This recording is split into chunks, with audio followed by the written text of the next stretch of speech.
రాష్ట్ర మహాసభలను జయప్రదం చేయాలి.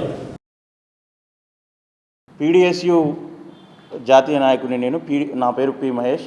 వరంగల్ గడ్డ మీద కాకతీయ యూనివర్సిటీ అడ్డాగా ఈరోజు డిసెంబర్ 10, 11, 12 తేదీల్లో మేము పీడిఎస్యు రాష్ట్ర మహాసభలను జరపడానికి నిశ్చయించుకున్నాం. ఈ రాష్ట్ర మహాసభలో ఏవైతే ఇప్పుడున్నటువంటి పొలిటికల్ సిస్టంలో ఏవైతే అసమానతలు ఉన్నాయో, పొలిటికల్ సిస్టంలో ఏవైతే రోజువారీగా జరుగుతున్నటువంటి ఏదైతే మార్పులు వస్తూ ఉన్నాయో ఆ మార్పులకు వ్యతిరేకంగా కేంద్ర రాష్ట్ర ప్రభుత్వాలు విద్యారంగ వ్యతిరేక విధానాలు ఏవైతే అవలంబిస్తున్నాయో ఆ విధానాలకు వ్యతిరేకంగా విద్యార్థులందరినీ కూడగడతాం. విద్యార్థులందరూ కూడా ఉద్యమాలకు సన్నద్ధం చేస్తాం. తద్వారా విద్యా ఉపాధి రంగాలు మొత్తం యువతకు చెందే విధంగా, విద్యార్థులకు చెందే విధంగా మేము పెద్ద ఎత్తున భవిష్యత్తులో పోరాటం చేస్తాం. ఈరోజు రాష్ట్రంలో కూడా ఎవరు ప్రభుత్వాలు మారినా కూడా వాళ్ళు విధానాలు మారకపోవడం వల్ల మొత్తం విద్యారంగం మొత్తం కూడా సంక్షోభంలో పోతూ ఉంది. ఒకవైపు గురుకులాలో సంక్షోభం ఉంది, మొత్తం స్కూళ్ళు కూడా సంక్షోభంలోకి పోతూ ఉన్నాయి, మూసివేతకు గురవుతూ ఉన్నాయి. అదేవిధంగా ప్రైవేట్ యూనివర్సిటీలు ఈరోజు రాజ్యం వెళ్తూ ఉన్నాయి.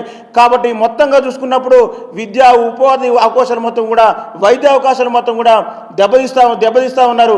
కాబట్టి ప్రభుత్వాలు మారినా పాలక వర్గాల విధానాలు మారకపోవడం వల్ల ఇంకా సమాజం అనేక సంక్షోభాలకు పోతూ ఉంది. కాబట్టి దానికి వ్యతిరేకంగా విద్యార్థులందరినీ కూడగట్టి భవిష్యత్తులో పెద్ద ఎత్తున ఉద్యమాలు నిర్వహించడం కోసం పీడిఎస్ రాష్ట్ర మహాసభలు ఉపయోగపడతాయని చెప్పి ఈ సందర్భంగా తెలియజేస్తూ, అట్లా ఈ రాష్ట్ర మహాసభలో దేశాన్ని వివిధ రాష్ట్రాల నుంచి ఇక్కడ వివిధ జిల్లాల నుంచి అనేక మంది ప్రతినిధులు ఈ రాష్ట్ర మహోత్సవాలు అటెండ్ అయ్యి విద్యారంగం మీద సమస్యల మీద వీటి మీద చర్చించి భవిష్యత్ కార్యాచరణని రూపొందించుకుంటాం.